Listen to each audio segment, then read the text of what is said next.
While Andrew Wilkie is close to popping champagne corks, the Liberals in Tasmania are licking their wounds. Support for the party dropped to less than 34% of the primary vote at last weekend's election. Recriminations were quick to follow, as well as an internal review. First a 7% swing in the state election, then a national swing towards Tony Abbott during the federal election campaign had local Liberals hoping to wrench some seats from Labor last Saturday. But it all went horribly wrong as the night progressed. Tasmania's gone the complete opposite way to the rest of the country, though we have had that surprise in Denison at this stage, but overall a swing to the Labor Party in Tasmania. As Senator Guy Barnett lost his seat, bitter internal divisions quickly became apparent. Senator Abetz is clearly a very influential power broker.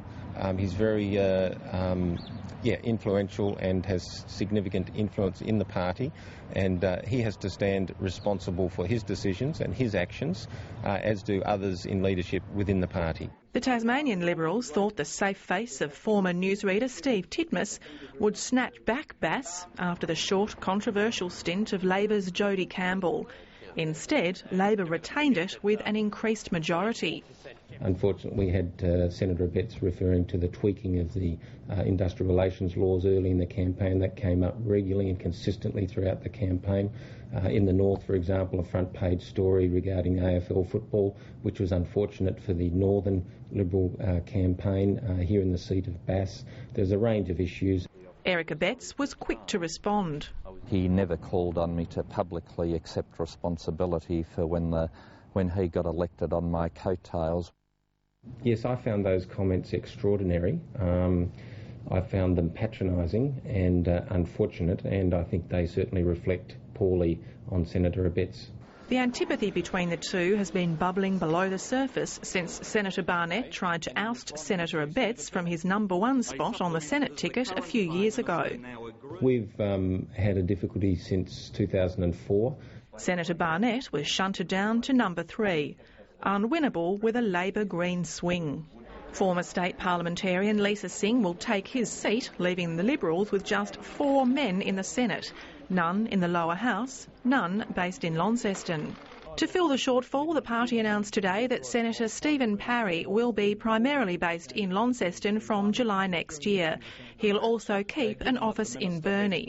State Liberal MP Rene didn't want to comment on Senator Barnett's allegations over Eric Abetz, but conceded some of Senator Abetz's comments during the campaign probably weren't helpful. But things like football games, there's no question, it's just a big issue in Launceston. They believe they own football in Tasmania. Mr Hidding also challenged Senator Abetz and the Senate pre-selection process at a Liberal state conference 7 years ago. What I proposed then was a change to the party rules which would provide one man, one vote, that every Liberal Party member, after a short pre-qualifying time, that's an anti-branch stacking measure, would have the ability to vote for Senate pre-selection. He maintains the current system, where a 61-member panel chooses Tasmania's Liberal senators, is not democratic. I'm strongly of the view that of the thousands of people that could vote, 61 people just isn't enough. He narrowly lost his bid to change the system, but says he'll continue to try. Many of the pre-selectors happen to be at the meeting at which you're seeking to change things. So they're trying to protect their positions as well. So it's difficult, but I'll never give up, while ever I'm in this political party, to try to change something that I believe is philosophically wrong. A bad governance model that doesn't reflect good public policy, which is one man, one vote. Stateline spoke to a number of current and former members and office bearers within the Liberal Party on the issue of pre-selection. Many said that Eric Abetz was clever and hard-working. None wanted to be interviewed, but all said if pre-selection went to a popular vote of all Tasmanian members, Senator Abetz would lose his #1 spot on the ticket. The risk is there that the people pre-selected can't claim that they broadly represent the people because they were selected by a very small group. Eric Abetz would not do an interview, but in a statement said that the proper course of action was for such matters to be dealt with internally by the Liberal Party. Guy Barnett wants the review of the Liberal rout last weekend to include an examination of Senator Abetz's role. Clearly the Abetz faction was very powerful, is still very powerful, and his influence within the party obviously I hope would be part of this review. At a phone hookup this morning, the state executive of the Liberal Party agreed to terms of reference for the review. Senator Abetz is on that executive. Julian Lisa, who's the head of the conservative think tank, the Menzies Research Centre in Canberra, has agreed to conduct the external review.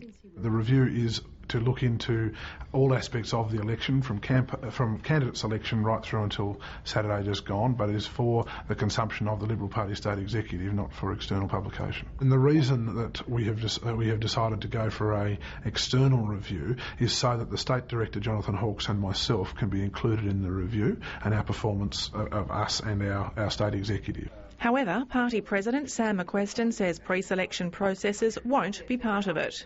That's something that our Constitutional Review Committee is tasked with, and I don't see any reason to reinvent the wheel.